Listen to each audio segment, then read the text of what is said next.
big tech corporations do not have rights. They do not have inalienable rights that are protected under the Bill of Rights. However, natural persons, citizens of the U.S., do have those inalienable rights protected by the First Amendment and the rest of the amendments of the U.S. Constitution. So, now, if you look at the Bill of Rights, there is also no exclusion, no exception made whereby if it is run by, if it's a private company, that they have the right to restrict your freedom of speech and freedom of the press because they're a private organization. Now these big tech corporations, so now the Bill of Rights protect people, natural people, not organizations. There's nothing written in the Bill of Rights stating that a big tech corporation such as Twitter, Facebook, YouTube can restrict and censor and ban however they please. Now, it does say that your right to free speech and freedom of the press and freedom of religion will not be infringed upon. However, the big tech, they are infringing on those rights. And of course, yes, I'm realistic here. This is no longer the 1700s when the Constitution was written, and it's all a matter of making judgments of what sort of accommodations should be made. Now, I agree that, say, for a small website, they can restrict and infringe all they want, but without it being in a violation of any of the Bill of Rights. However, we need to look at what is the nature of these big tech enterprises, such as Twitter, Facebook, YouTube, and Instagram. Have they become essentially a de facto government? Now, as Elon Musk has claimed that Twitter is a public square, I would agree with that. And in a public square, then your rights are protected by the Bill of Rights. That would be my argument, because it's all a matter of making judgment calls. So what is covered under the Constitution? And also the question, is the Constitution generally a good thing? All these protections. And I would argue that they are a good thing. It is good to have these protections. So even if you do not live in the United States, those rights still should be protected. And then so now we're looking at, okay, what is the meaning of those protections, or what is the goal? And will those goals be met by allowing for free speech on places such as Twitter? And I would argue that it is, because those spaces have become a de facto public square and also monopolies. Because there's only so much space where public squares can exist. There's only so many. Generally speaking, if you go back in the physical world, there's generally only one public square per community.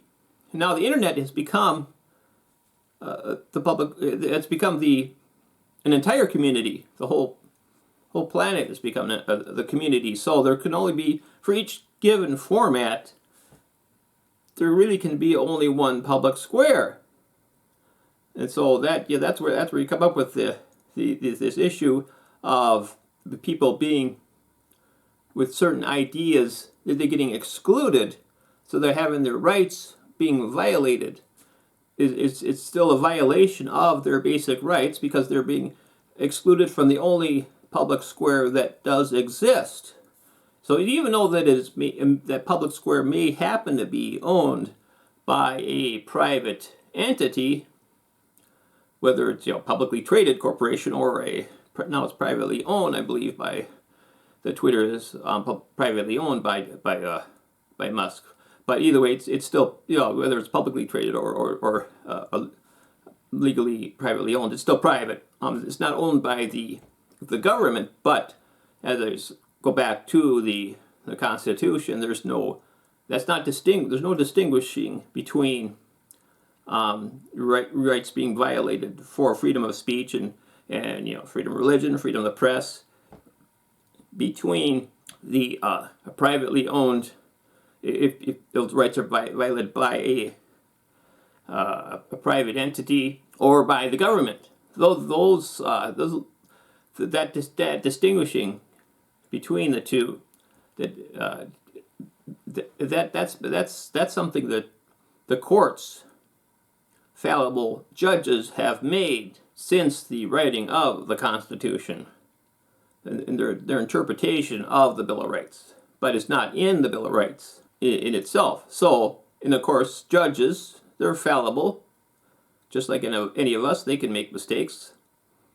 And I believe because they have not made accommodations for this new internet world we are living in, they have not recognized that this is the nature of the society has changed fundamentally to such an extent that the modifications need to be made to the interpretation of the Bill of Rights, such that we recognize that the Bill of Rights does provides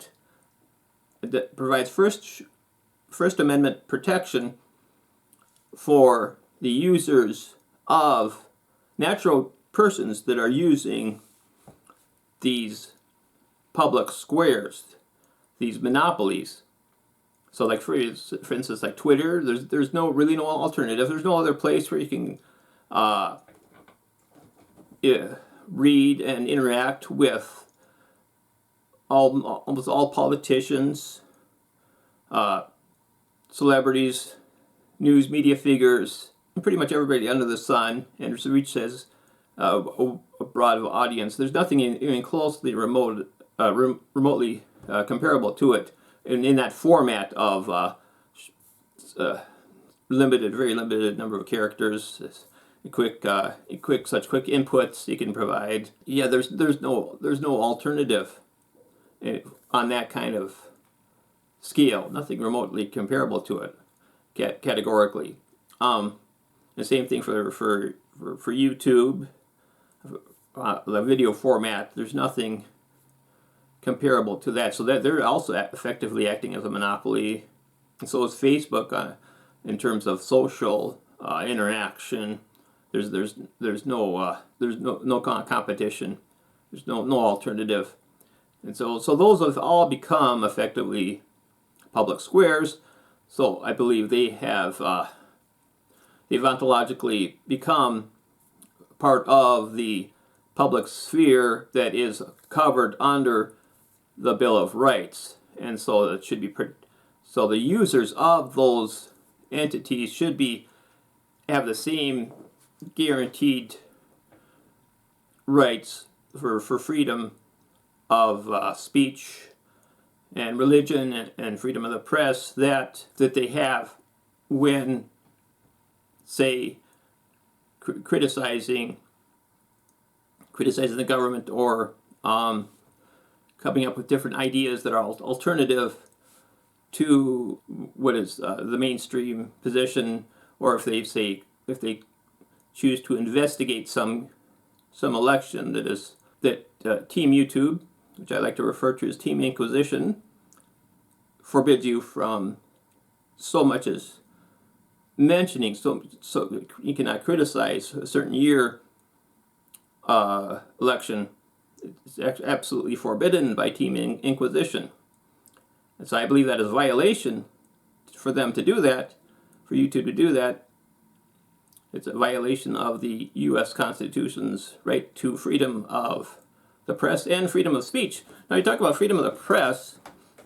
There's when the writers of the Constitution, when they talk about freedom of the press is just referred to as the medium of spreading ideas and information on a mass scale, and that's just happens to be when the Constitution was written. It was using a physical device that was filled with ink that was pressed on multiple pieces of paper, making multiple copies. But it was never intended to literally mean it has to be a physical device pressing down on sheets of paper to make those multiple copies. Of course, the courts have correctly recognized that. I mean, that method of actual pressing down on sheets of paper physically has not been the primary means of that journalists have used,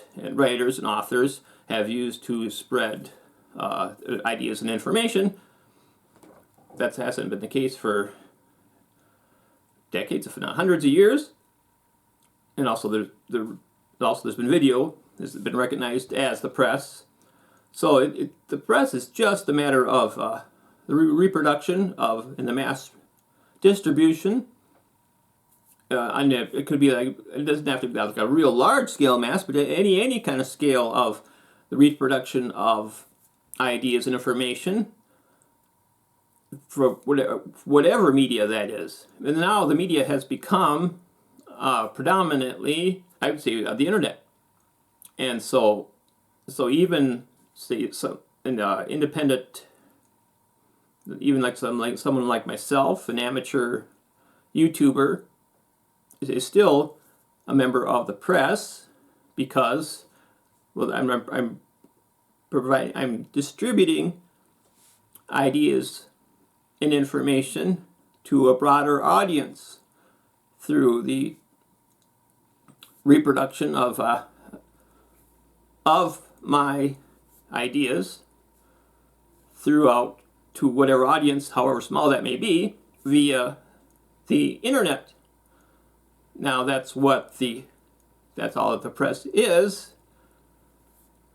That's what the intention of the word the press was meant to be when the Constitution was written.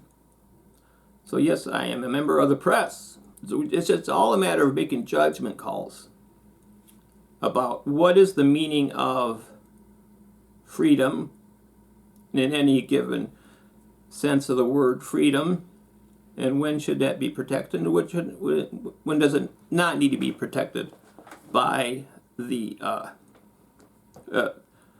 by laws and through judicial process, and so on.